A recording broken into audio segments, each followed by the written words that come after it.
Hello guys, we are here again to give you the best of what you wish to know. If you are yet to subscribe, please click on the subscribe button and also on the bell beside it. That will notify you when we drop a new video. If you have subscribed, thanks for coming back again. Today we want to discuss the structure of protein.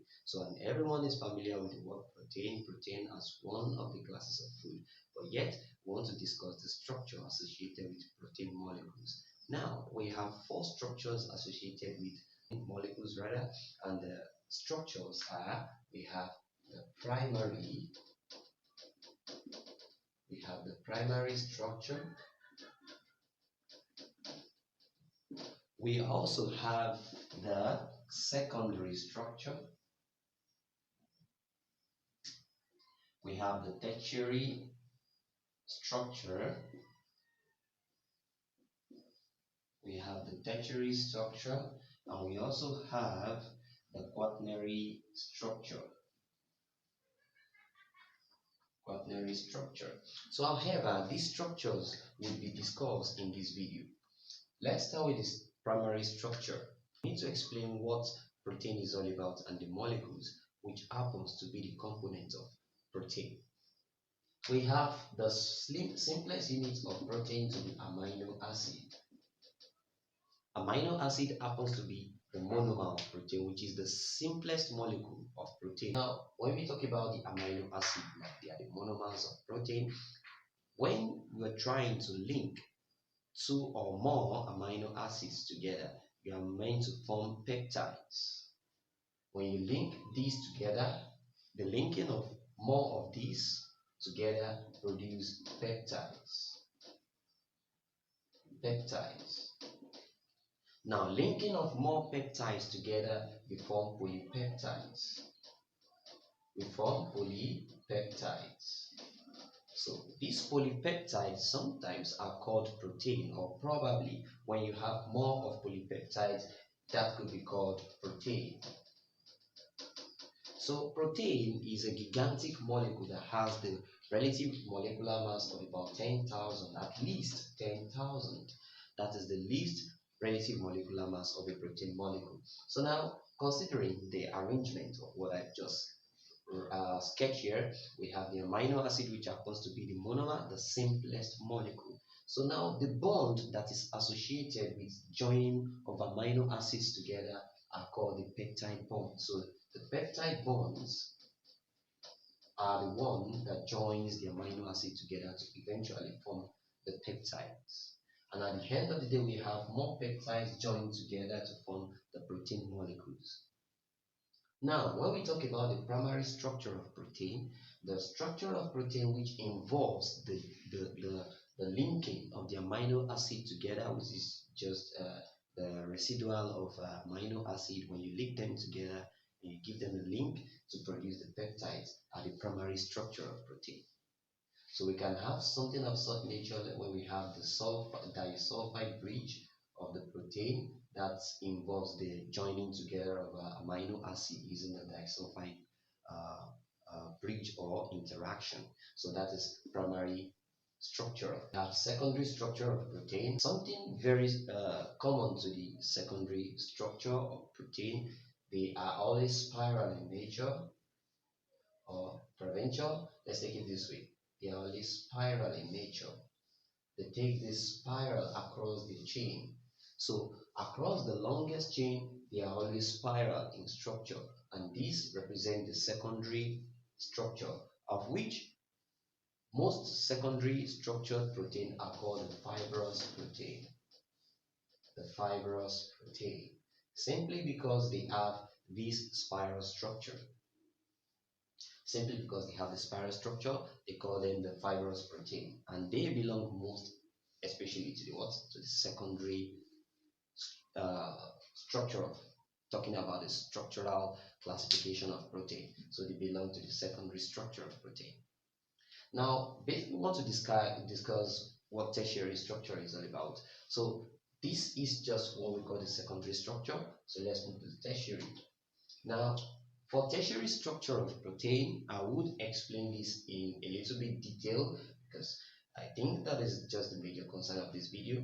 Now, for the tertiary structure Tertiary structure is a three-dimensional structure of protein, and that is the reason why it is called a tertiary structure. It's three-dimensional in nature, and unlike the fibrous protein that are always spiral across the length, across the whole length, it's always spiral. Considering the tertiary structure, they are spiral over a short length and then bend at the end of at the spiral end to fold into another structure and so on. So let me give an example of such. If we have a structure like this, can you get that now? So this moves this way to form this. So we can actually also have something like this, then moves this way to form another spiral structure. So of which we can also take this way. So this is a typical example of what we're talking about. So, and that's an example of the spiral structure of, the tertiary structure of alcohol, of protein rather, tertiary structure of protein. So these can also be linked in so many ways into structures like this. So there might be linkage or whatever anywhere.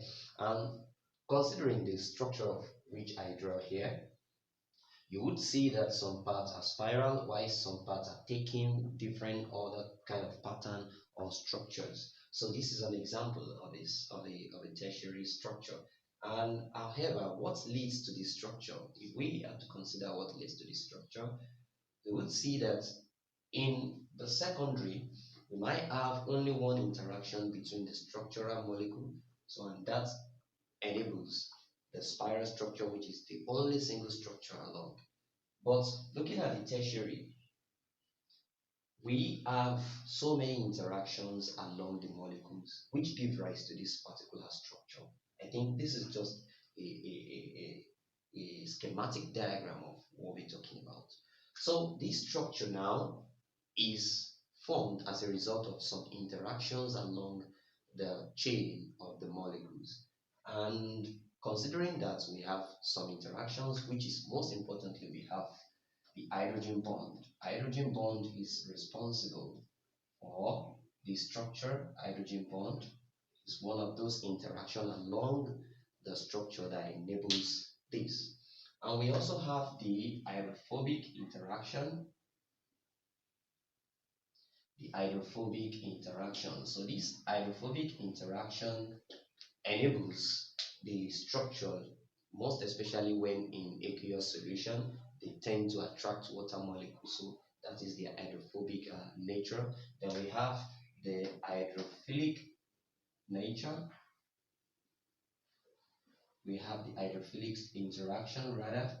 Then at the same time we still have the disulfide bridge along the line, because this can also come here. We can also have a linkage between the molecule here and here using the disulfide bridge. So this can actually join a molecule with another along. Join any part of the structure with each other along the structure. So this gives what we call the tertiary structure. However, the quaternary structure formed as a result of joining of probably four different three-dimensional structures of protein together. So, for instance, if I take hemoglobin into consideration, hemoglobin is a tertiary structure, is tertiary structured protein. If I take these four together, we have the alpha hemoglobin, alpha H, and we have the beta hemoglobin, beta H. So if I take two of these times 2 with times 2 of it and join them together, I'm going to form the quaternary structure of protein, which we are going to have the quaternary structure of protein. And however, this structure, we have various forms of which it comes, and there are some that comes in form of a spiral and globular structure. So let me give a sketch of that. These structures, the tertiary structure, are generally called the globular structure, globular protein. Globular protein, just like I've said that the secondary are called the fibrous, so these are called the globular protein because of the formation of globes or centers. So that is what it means. So if I have a structure this nature, then you have a series of linkage along the line, so of which could be represented with a broken line. So and along the line we have hydrogen bond along these chains. We have hydrogen bond of which end up forming something like a bulb at every part of the chain. So that is the reason why we call it the globular protein. So we have the structure in this form where we also have different type of interaction along them. We have the hydrogen bond, which enables the globular structure across every part of it. Then we also have the disulfide bridge. We also have the hydrophobic interaction. So I mentioned disulfide bridge as one of those interactions that enables the formation of those structures. So I think this is where we're going to put a stop for today. Thanks for watching. Please subscribe to our YouTube channel. It's free. Thank you.